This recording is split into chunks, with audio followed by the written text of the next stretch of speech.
தினம்தோறும் விளக்கேற்ற நல்ல எண்ணெய் இதயம் நல்லெண்ணெய்.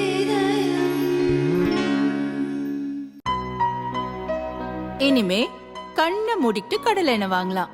ஏன்னா மந்த்ரா கடலை எண்ணெய் இதயத்தின் தயாரிப்பு.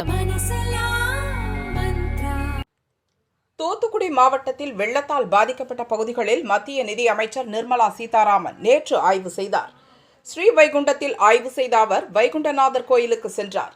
பிரம்மோற்சவத்தின் போது பெருமாள் ஊர்வலம் கோயில் பின்புறம் வழியாக செல்வது வழக்கம். அந்த பகுதியை மக்கள் திறந்தவெளி கழிப்பிடமாக பயன்படுத்துவதால் துர்நாற்றம் வீசுகிறது. பாதையை சுத்தம் செய்ய வேண்டும் என பக்தர் ஒருவர் கேட்டார். பக்தரின் கோரிக்கையை நிறைவேற்ற அதிகாரிகளுக்கு நிர்மலா சீதாராமன் உத்தரவிட்டார். அப்புறம் தண்ணி குறைஞ்சு திரும்பி எடுத்து அதே இடத்துல லொகேஷன்ல கிட்டேச்சு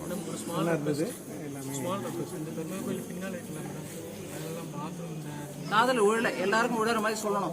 பெருமாள் கோயில் பின்னால இருக்கலாம் மேடம், அதெல்லாம் கம்ப்ளீட்டா சுத்தம் பண்ணி அந்த பக்கத்துல அந்த சுவர் பக்கத்துல வந்து யாருமே வந்து கழிப்பறை யூஸ் பண்ற மாதிரி பண்ணணும் மேடம். பெருமாள் கும்பிடும்போது ரொம்ப அது மட்டும் நான் சொல்லணும்னு நான் சொல்றேன் மேடம். ரொம்ப சந்தோஷம் சொன்னீங்க. காதல வாங்கிட்டு இருக்காரு. ரொம்ப கஷ்டமா இருக்கு மேடம். அவர் பண்றாரோ இல்லையோ, நான் வேலி போட்டு கொடுக்குறேன். அவர் பண்றாரோ இல்லையோ, முதல்ல ஒரு தடவை எங்க ஃப்ளோ லீடர் நயனார் நாகேந்திரன் அவர்கள் வந்து பார்ப்பார். ஒரு 15-20 நாள், ஒரு மாசம் கழிச்சு. ஒருவேளை அவரும் வந்து பார்த்த முடியல, நான் வந்துடுறேன். நான் வந்தா மாத்திரம் நடக்குமா? நிப்பேன் அங்கேயே, கட்டுற வரைக்கும் போக மாட்டேன், என்ன வேலையா இருந்தாலும். சரியா? நான் பண்ணி கொடுத்துறேன்.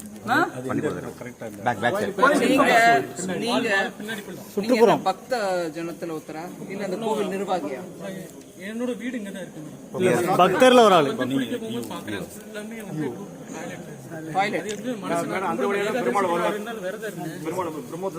அதனால டாய்லெட்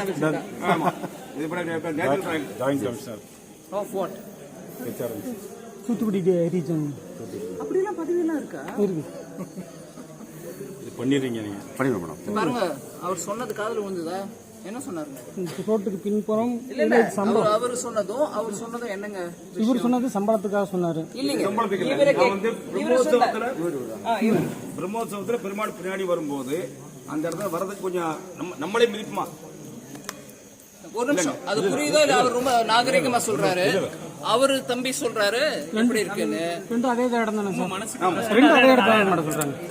சார், ரொம்ப முக்கியம். நீங்க அதை ரொம்ப நல்லா புரிஞ்சுட்டு முதல்ல சொல்றீங்க. ரெண்டும் ஒண்ணுதான். பெருமாள் ஊர்வலம் வரும்போது அது வழியா வராரு மேடம். அப்ப ப்ராப்பரா கார்டு போட்டு சேஃப்டி ஃபுல்லா அடைச்சிருவோம் மேடம்.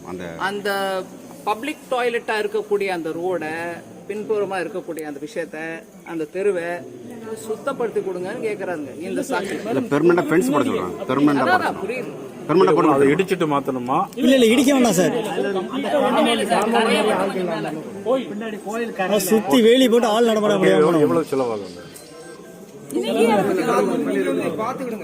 நீங்க அதை பத்தி கவலைப்படுறீங்க?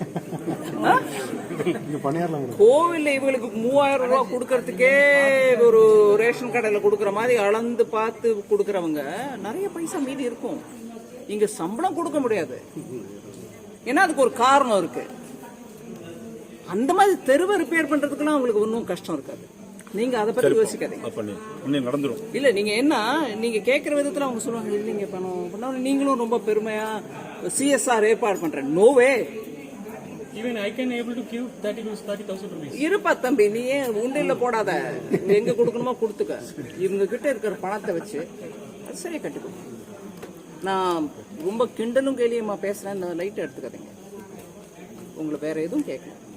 பெருமாள் ஊர்வலம் வரக்கூடிய அந்த பாதையை சரி பண்ணி கொடுக்கான்னு அவங்களே கேட்குறாங்க. இவங்களும் அதே தான் சொல்றாங்க. அதே பாதை தான். நீங்களும் நல்லா புரிஞ்சுக்கிட்டீங்க. பாத்துக்கிறேன். ஃபாலோ பண்ணிக்கலாம்.